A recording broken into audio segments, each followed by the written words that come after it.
Hi guys, welcome to my channel. 20-ാം വയസ്സിൽ നന്ദന സിനിമയിലൂടെ അഭിനയ രംഗത്തേക്ക് കയറി ഇപ്പോഴും സജീവമായിട്ട് ഇന്ത്യൻ സിനിമയിൽ അഭിനയിക്കുന്ന പൃഥ്വിരാജ് ഇന്ന് എത്തി നിൽക്കുന്നത് സാക്ഷാൽ രാജമൗലിയുടെ സിനിമയിലാണ്. കൂടാതെ മോളിവുഡിൽ ഏറ്റവും കൂടുതൽ കളക്ഷൻ നേടിയ മൂവിയുടെ ഡയറക്ടർ എന്ന ഖ്യാതിയുമുണ്ട്. പ്ലേബാക്ക് സിംഗർ, പ്രൊഡ്യൂസർ, ഇങ്ങനെ ഇന്ത്യൻ സിനിമയിൽ പടർന്ന് പന്തലിച്ച് നിൽക്കുകയാണ് പൃഥ്വിരാജ്. അദ്ദേഹത്തിന്റെ സുവർണ്ണ കാലഘട്ടത്തിലൂടെയാണ് ഇപ്പൊ പോയിക്കൊണ്ടിരിക്കുന്നത്. സിനിമയിൽ വന്ന കാലം മുതൽ അഹങ്കാരി, ജാടക്കാരൻ എന്നെല്ലാം കേട്ട് മടുത്താണ് ഇന്നത്തെ സാമ്രാജ്യം അയാൾ ഉണ്ടാക്കിയിരിക്കുന്നത്. ഒരുപാട് ട്രോളുകൾക്കും ഒതുക്കലുകൾക്കും എല്ലാം ഇരയായെങ്കിലും ശക്തമായ നിലപാടിലൂടെയും കരിയർ പ്ലാനിങ്ങിലൂടെയും അയാൾ തന്റെ ശക്തി മലയാളി പ്രേക്ഷകർക്ക് മുന്നിൽ കാണിച്ചു കൊടുത്തു. ഒരു പക്ഷേ പൃഥ്വിരാജിനോളം മലയാള സിനിമയിൽ തഴയപ്പെട്ട ഒരു നടൻ ഉണ്ടാവില്ല. പല സീനിയർ നടന്മാരും പൃഥ്വിരാജിന്റെ വളർച്ചയിൽ ഭയപ്പെട്ട് അയാളെ സിനിമയിൽ നിന്ന് മാറ്റി നിർത്താനായിട്ട് പഠിച്ച പണി പലതും നോക്കിയിട്ടുണ്ട്. നായകൻ വേഷങ്ങളും മാസ് റോളുകളും കോമഡി റോളുകളും റൊമാന്റിക് റോളുകളും എല്ലാം ചെയ്തിട്ട് വളരെ പതിയായിരുന്നു പൃഥ്വിയുടെ വളർച്ച. പക്ഷേ മറ്റു നടന്മാരെ പോലെ അയാൾ അഭിനയത്തിൽ മാത്രം ഒതുങ്ങിയില്ല.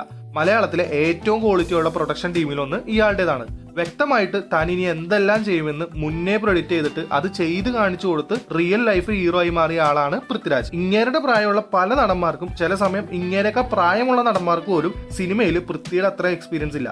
മമ്മൂട്ടി, മോഹൻലാൽ, പ്രഭാസ്, ഇനിയിപ്പോ മഹേഷ് ബാബു, വിക്രം, ഇങ്ങനെ ഇന്ത്യൻ സിനിമയിലെ ടോപ്പ് സ്റ്റാർസ് ആയിട്ട് സ്ക്രീൻ ഷെയർ ചെയ്യാനും അദ്ദേഹത്തിനായി. ഇങ്ങനെയൊക്കെ ആണെങ്കിൽ പൃഥ്വിരാജ് ഒറ്റയ്ക്ക് ഷോൾഡർ ചെയ്ത് വിജയിപ്പിച്ച സിനിമകൾ വളരെ കുറവാണ്. 120ഓളം സിനിമകൾ ചെയ്ത പൃഥ്വിയുടെ വിജയിച്ച സിനിമകൾ, അതായത് സോളോ ഹീറോ ആയിട്ട് വന്ന് വിജയിപ്പിച്ച സിനിമകൾ വളരെ കുറവാണ്. ഒരു നടൻ എന്ന നിലയിൽ അല്ലെങ്കിൽ ഒരു സ്റ്റാർ എന്ന നിലയിൽ ഇദ്ദേഹത്തിന് ഇല്ലാതെ പോയതും ആ ഒരു ഹിറ്റ് റേഷ്യോ ആണ്. മാത്രമല്ല ഫാൻ സപ്പോർട്ടും കുറവാണ്. ആക്ച്വലി 23ഓളം കൊല്ലമായി രാജു സിനിമയിൽ വന്നിട്ട്. ന്യൂട്രൽ ഫാൻസും കുറച്ച് മോഹൻലാൽ ഫാൻസും അല്ലാതെ ഞാനൊരു പൃഥ്വിരാജ് ഫാനാണെന്ന് പറയുന്ന വളരെ കുറച്ച് ആളുകളെ ഉണ്ടാവുള്ളൂ. പോക്കിരാജ് ചെയ്തപ്പോൾ കുറച്ച് മമ്മൂട്ടി ഫാൻസും, ലൂസിഫർ ചെയ്തപ്പോൾ കുറച്ച് മോഹൻലാൽ ഫാൻസും സപ്പോർട്ടിന് അധികം കിട്ടിയെന്നല്ലാതെ പറയത്തക്ക ഫാൻസ് പവർ ഒന്നും ഇദ്ദേഹത്തിനില്ല. ഒരുപക്ഷെ ലൂസിഫറും ബ്രോഡ് അടിയും കഴിഞ്ഞ് നിൽക്കുമ്പോൾ പൃഥ്വിരാജ് എന്ന ഡയറക്ടറിനുള്ള അത്രയും പോലും ഫാൻസ് പൃഥ്വിരാജ് എന്ന നടനില്ല എന്ന് തന്നെ പറയാം. എത്രയൊക്കെ കറക്റ്റ് ആയിട്ട് കരിയർ പ്ലാൻ ചെയ്തിട്ടും ലോയലായ കുറച്ച് ഫാൻസിനെ കൂടെ കൂട്ടാത്തത് ഇദ്ദേഹത്തിന്റെ വലിയ പോരായ്മയാണ്. ഇനി ഫാൻസ് വരാത്തതിന്റെ റീസൺസ് നോക്കാം. ആദ്യമേ ലോയൽ ഫാൻസിനെ കിട്ടണമെങ്കിൽ ആ ആക്ടറും അല്പം ലോയൽ ആയിരിക്കണം. പക്ഷെ പൃഥ്വി അങ്ങനെ ഒരു പ്രകൃതി അല്ലാത്തതിനാൽ ഒരുമാതിരിപ്പെട്ട ആളുകൾക്കൊന്നും പുള്ളിനോട് ഇഷ്ടം തോന്നാനായിട്ട് പാടാണ്. ഫാൻസ് വന്ന് സൂപ്പർ സ്റ്റാർ ആകണമെങ്കിൽ കുടുംബ ചിത്രങ്ങളും റൊമാൻസ് പടങ്ങളും കോമഡി ചിത്രങ്ങളും മാത്രം ചെയ്തിട്ട് കാര്യമില്ല. അങ്ങനെ ആയിരുന്നെങ്കിൽ കുഞ്ചാക്ക ബോബനും റഹ്മാനും ഒക്കെ സൂപ്പർ സ്റ്റാർ ആകേണ്ടവരായിരുന്നു. സൂപ്പർ സ്റ്റാർ ഇമേജ് കിട്ടണമെങ്കിൽ മെയിൻ ആയിട്ട് ആക്ഷൻ പടങ്ങൾ ചെയ്യണം. അതിലൂടെ ബെല്ലാരി രാജയും വാസ്കോഡ ഗാമയും അലക്സാണ്ടറും ബിലാലും നീലകണ്ഠനും ഭരചന്ദ്രനും ചാക്കോച്ചിയൊക്കെ പോലെ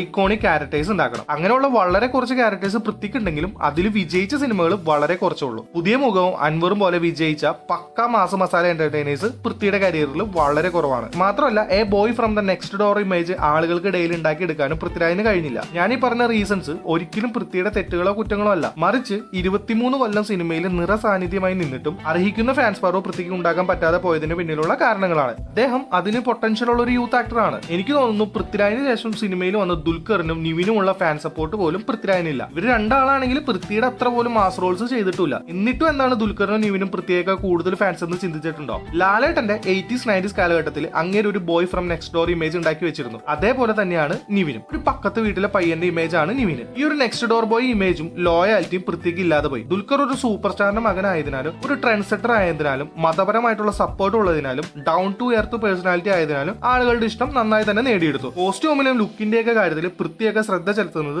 ഈ മോഡേൺ ഇരയിലാണ്. മാത്രമല്ല പൃഥ്വിരാജ് പൊതുവെ ഒരു ഇൻട്രോവേർട്ട് ആയതിനാൽ ജാടക്കാരൻ എന്നും അഹങ്കാരി എന്ന പേരും വീണു. സോ ആളുകൾ പൃഥ്വിയെ ഇഷ്ടപ്പെടുന്ന കാരണങ്ങളെക്കാൾ ഇഷ്ടപ്പെടാതിരിക്കാനുള്ള കാരണങ്ങളാണ് കൂടുതൽ. പുള്ളിയുടെ കരിയറിന്റെ തുടക്കകാലത്ത് സ്വപ്നക്കൂടിലെ കുഞ്ഞുഞ്ഞും, സത്യത്തിലെ സഞ്ജീവും, വെള്ളിത്തിരയിലെ സ്റ്റൈൽ രാജും, അത്ഭുത ദ്വീപിലെ ഹരിയും, അനന്തഭദ്രത്തിലെ അനന്തനും, കൃത്യത്തിലെ ക്രിസ്റ്റി ലോപ്പസും, നന്ദനത്തിലെ മനുവും എല്ലാം അദ്ദേഹത്തിന് നല്ല പോപ്പുലാരിറ്റി ഉണ്ടാക്കി കൊടുത്ത ക്യാരക്ടേഴ്സ് ആണ്. ഈ സിനിമകൾ ചെയ്തു നിൽക്കുന്ന സമയത്ത് ഒരു മാസ് ഹീറോ എന്ന ലേബലിലേക്ക് മാറാനായിട്ട് അൻവറും പുതിയ മുഖവും എല്ലാം കിട്ടിയെങ്കിലും അതിനുശേഷം വന്ന പല സിനിമകളും നിലം തൊടാതെ പൊട്ടിപ്പോയി. ഈ ഒരു തുടക്കകാലത്തൊക്കെ രാജുവിന്റെ അഭിനയത്തിൽ ഒരു അനായാസത ഉണ്ടായിരുന്നു. ഈ ഒരു കാലത്ത് പൃഥ്വിരാജിന് കിട്ടുന്ന ഏറ്റവും വലിയ ട്രോള് നാടക നടൻ എന്ന് തന്നെയായിരിക്കും. തുടക്കകാലത്ത് അയാളുടെ മുഖത്ത് ഞാൻ പറഞ്ഞതുപോലെ ഒരു അനായാസത ഉണ്ടായതിനാൽ എക്സ്പ്രഷൻസ് എല്ലാം നന്നായി തന്നെ വരുമായിരുന്നു. കണ്ണിലും മുഖത്തും എല്ലാം ഭാവങ്ങൾ കറക്റ്റ് ആയിരുന്നു. അതിലുപരി സൗണ്ട് മോഡുലേഷനും ലാഫും എല്ലാം കിടുവായിരുന്നു. പക്ഷെ വർഷങ്ങൾ കഴിയും തോറും പൃഥ്വിയുടെ മുഖത്ത് ഈ അനായാസത നഷ്ടപ്പെട്ടു. ഡയലോഗ് ഡെലിവറിയിൽ നാടകീയത മുളച്ചു നിന്നു. എല്ലാ സിനിമയിലും ഒരുപോലുള്ള ചിരികൾ കടന്നു വന്നു. മസിൽ പിടുത്തം കൂടി, മുക്കലും മൂളലും കൂടി. എനിക്ക് തോന്നുന്നു ഈ റീസെന്റ് ടൈമിൽ പൃഥ്വിരാജിന്റെ അഭിനയം വളരെ നന്നായി സ്വാഭാവികമായിട്ട് തോന്നിയത് 2018 ഇറങ്ങിയ കൂടെ എന്ന സിനിമയിലും 2020 അയ്യപ്പനും കോശിയും എന്ന സിനിമയിലുമാണ്. അതിനു മുന്നേ 2014 സപ്തമശ്രീ തസ്കരയിലും നല്ല നാച്ചുറൽ ആക്ടിംഗ് തന്നെയായിരുന്നു. ഇത് എന്റെ പേഴ്സണൽ അഭിപ്രായം മാത്രമാണ്. യോജിക്കുന്നവർക്ക് യോജിക്കാം, ഇല്ലെങ്കിൽ കോമാളികളെ പോലെ എന്നെ നിങ്ങൾക്ക് വേറെ നടന്റെ ഫാനാക്കി മാറ്റാം. എനിക്ക് ഇഷ്ടമല്ല ഇഷ്ടമില്ലാത്തൊരു കാര്യം പറയാം. ഒരു നടന്റെ കുറവുകൾ ഒരാൾ പറയുമ്പോൾ അയാളെ പിടിച്ച് മറ്റൊരാളുടെ ഫാൻ ആക്കുന്നത് ശുദ്ധ പോക്രിത്തരമാണ്. മമ്മൂട്ടിയെ പറയുന്നവരെല്ലാം മോഹൻലാൽ ഫാൻസ്, ദുൽഖറിനെ പറഞ്ഞ അവൻ നിവിൻ ഫാൻ, വിജയനെ പറഞ്ഞ സൂര്യ ഫാൻ. ഈ ജാതി കോമാളിത്തരം കാണിക്കാതെ ആ പറയുന്നതിൽ പോയിന്റ് ഉണ്ടോ എന്ന് നോക്കുക. ഉണ്ടെങ്കിൽ അത് അക്സെപ്റ്റ് ചെയ്യുക, ഇല്ലെങ്കിൽ അത് എന്തുകൊണ്ട് അക്സെപ്റ്റ് ചെയ്യില്ല എന്ന് പറയുക.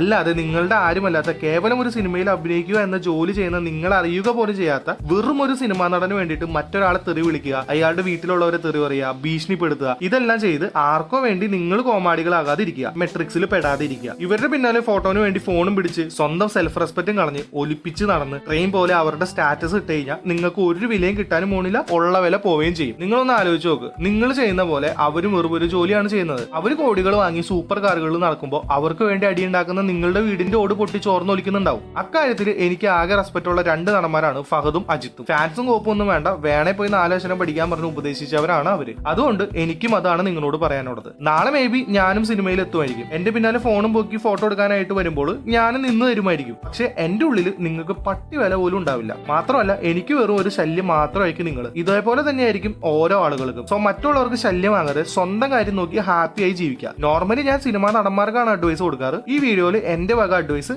ഇത്തവണ നിങ്ങൾക്കാവട്ടെ. ഇനി നമുക്ക് കാര്യത്തിലോട്ട് വരാം. എനിക്ക് പൃഥ്വിരാജിന്റെ കരിയറിൽ ഏറ്റവും ഇഷ്ടമുള്ള 6 ക്യാരക്ടേഴ്സ് പറയാം. മെമ്മറീസിലെ സാം അലക്സ്, മുംബൈ പോലീസിലെ ആന്റണി മോസസ്, അയാളും ഞാനും തമ്മിലെ രവി തരകൻ, ഇന്ത്യൻ റുപ്പിയിലെ ജയപ്രകാശ്, കോശി കുര്യൻ, സ്വപ്നക്കൂടിലെ കുഞ്ഞുന്. ഈ സിനിമകളിൽ പൃഥ്വിരാജിന്റെ പെർഫോമൻസ് പീക്ക് ലെവലായിരുന്നു. ഞാൻ ഈ പറഞ്ഞ സിനിമകൾ ആക്ടിംഗ് മാത്രം ഫോക്കസ് ചെയ്തിട്ടുള്ളതാണ്. ഇതിൽ ആടുജീവിതം പറയാത്തതിന്റെ കാര്യം പറയാം. ആടുജീവിതം സിനിമ പൃഥ്വി നന്നായി ചെയ്തുവെങ്കിലും എനിക്കെന്തോ അതിൽ ഫഹദോ ജയസൂര്യ ആയിരുന്നെങ്കിൽ കുറച്ചുകൂടെ നന്നായിരുന്നേനെ എന്ന് തോന്നി. കാര്യം സ്റ്റേറ്റ് അവാർഡൊക്കെ പൃഥ്വിക്ക് ലഭിച്ചെങ്കിലും മോർ ദാൻ ആക്ടിംഗ് പുള്ളി എടുത്ത എഫേർട്ടിനാണ് അവാർഡ് എന്ന പോലെയാണ് പേഴ്സണലി എനിക്ക് തോന്നിയത്. കാരണം തന്മാത്രയിൽ ലാലേട്ടൻ ചെയ്ത പോലെയോ ആഴ്ചയിൽ മമ്മൂട്ടി ചെയ്ത പോലെയോ വാട്ട് ആൻ ആക്ടിംഗ് എന്ന് പറയാൻ തക്കവണ്ണം പൃഥ്വി ഗോട്ട് ലൈഫിൽ ഒന്നും ചെയ്തിട്ടില്ല എന്നാണ് എനിക്ക് തോന്നുന്നത്. മേക്ക് ഓവറിന്റെയും എഫേർട്ടിന്റെയും കാര്യത്തിൽ മാത്രമാണ് ഒരു വൗ ഫാക്ടർ കിട്ടിയത്. അതിന് എത്ര അവാർഡ് കിട്ടിയാലും മതിയാവൂല. ഞാൻ ഒരിക്കലും അതിലൂടെ പൃഥ്വിരാജിനെ മോഹൻലാലും മമ്മൂട്ടിയായിട്ട് കമ്പയർ ചെയ്തതല്ല. ആടുജീവിതം ആയാലും തന്മാത്ര ആയാലും കാഴ്ചയായാലും 3 ഡയറക്ട് ചെയ്തത് ബ്ലിസ് തന്നെ ആയതുകൊണ്ട് ഒന്ന് പറഞ്ഞതേ ഉള്ളൂ. ഒരിക്കലും മോഹൻലാലും മമ്മൂട്ടി ആയിട്ടുള്ള ഒരു കമ്പാരിസൺ അല്ല. പുള്ളി സിനിമയിൽ ക്ലച്ച് പിടിച്ച കാലം മുതൽ അന്യഭാഷ സിനിമകളിലും അഭിനയിച്ച് മാർക്കറ്റ് ഉണ്ടാക്കുന്നുണ്ട്. പ്രശാന്ത് നീലിന്റെ സലാറിലും രാജമൗലിയുടെ പുതിയ പടത്തിലും എല്ലാം അഭിനയിക്കുന്നതോടെ പൃഥ്വിരാജിന്റെ ഔട്ട്സൈഡ് കേരള മാർക്കറ്റ് വീണ്ടും വ്യാപിക്കും. ഇതാണ് ഞാൻ പറഞ്ഞത്. ഇങ്ങേർക്ക് ഒരു കിഡു കരിയർ പ്ലാനിംഗ് ഉണ്ട്. ഒരു ഡയറക്ടർ എന്ന നിലയിലും പുള്ളി കിടിലൻ തന്നെയാണ്. ഒരു ആവറേജ് മൂവി ആയിരുന്ന എമ്പുരാനെ മാർക്കറ്റിംഗ് കൊണ്ടും പ്രൊമോഷൻസും കൊണ്ടും കേരളത്തിലെ ഹയസ്റ്റ് കളക്ടഡ് മൂവി ആക്കിയതിലൂടെ പുള്ളി ഒരു കിഡു ബിസിനസ് മാനും ആണെന്ന് തെളിയിച്ചു. നല്ല നടനാണെന്ന് ഓൾറെഡി തെളിയിച്ചതാണ്. പക്ഷെ ഇടയ്ക്കിടയ്ക്ക് അത് പാളി പോകുന്നുണ്ട്. ലാലേട്ടനെ കൂട്ടിപ്പിടിച്ച് ലാലേട്ടൻ ഫാൻസിന്റെ സപ്പോർട്ടും പുള്ളി നേടിയെടുത്തു. പക്ഷെ അത് എമ്പുരാൻ ഇറങ്ങുന്നത് വരെ മാത്രമേ ഉണ്ടായിരുന്നുള്ളൂ. എമ്പുരാൻ ഇറങ്ങുന്നതിന് മുന്നേ രാജുവേട്ടനായിരുന്ന പൃഥ്വി എമ്പുരാന് ശേഷം രാജപ്പനായിട്ട് വീണ്ടും മാറിയിട്ടുണ്ട്. അനാർക്കലി, അമർ അക്ബർ അന്തോണി, എന്ന് നിന്റെ മൊയ്തീൻ, പാവാട എന്നിങ്ങനെ അടുപ്പിച്ച് 4 പടങ്ങൾ ബ്ലോക്ക് ബസ്റ്റർ ആക്കിയ പോലെ ഇനി വരുന്ന സിനിമകളും ബ്ലോക്ക് ബസ്റ്റർ ആക്കാൻ പൃഥ്വിക്ക് കഴിയട്ടെ എന്ന് ഞാൻ ആശംസിക്കുന്നു. എന്തൊക്കെ പറഞ്ഞാലും കേരളത്തിന് പുറത്തേക്ക് മലയാള സിനിമയെ കൊണ്ടുപോകുന്നതിലും മറ്റു ഭാഷകളിൽ അഭിനയിച്ച് മലയാള സിനിമയെ റെപ്രസെന്റ് ചെയ്യുന്നതിലും പൃഥ്വി കയ്യടി നേടുന്നുണ്ട്. ഇനിവേ ഈ വീഡിയോ കണ്ട് ട്രിഗർ ആയ ആളുകൾ ഞാൻ പറഞ്ഞതിൽ പോയിന്റ് ഉണ്ടോ എന്ന് 2 വട്ടം ആലോചിച്ചതിന് ശേഷം എന്നെ തെറി പറയുക. മാന്യമായ രീതിയിലുള്ള ശകാരങ്ങളും യോജിപ്പില്ലായ്മയും ഞാൻ അപ്രീഷിയേറ്റ് ചെയ്യുന്നു. അല്ലാതെ പറയുന്നവരോട് എനിക്കൊന്നും പറയാനില്ല. വെറും പുച്ഛം മാത്രം, പട്ടിവില മാത്രം. നിങ്ങൾക്ക് വേണമെങ്കിൽ ഈ കമന്റ് ബോക്സിൽ കിടന്ന് സ്വയം കോമാളിയാവാം. അപ്പോൾ നമുക്ക് കമന്റ് ബോക്സിൽ പാക്കലാം. ഈ വീഡിയോയെ പറ്റിയുള്ള അഭിപ്രായങ്ങളും പൃഥ്വിരാജ് എന്ന നടനെ പറ്റിയുള്ള നിങ്ങളുടെ അഭിപ്രായങ്ങളും കമന്റിൽ പറയുക. സോ നെക്സ്റ്റ് വീഡിയോ ആയിട്ട് കാണുന്നവരെ ബൈ.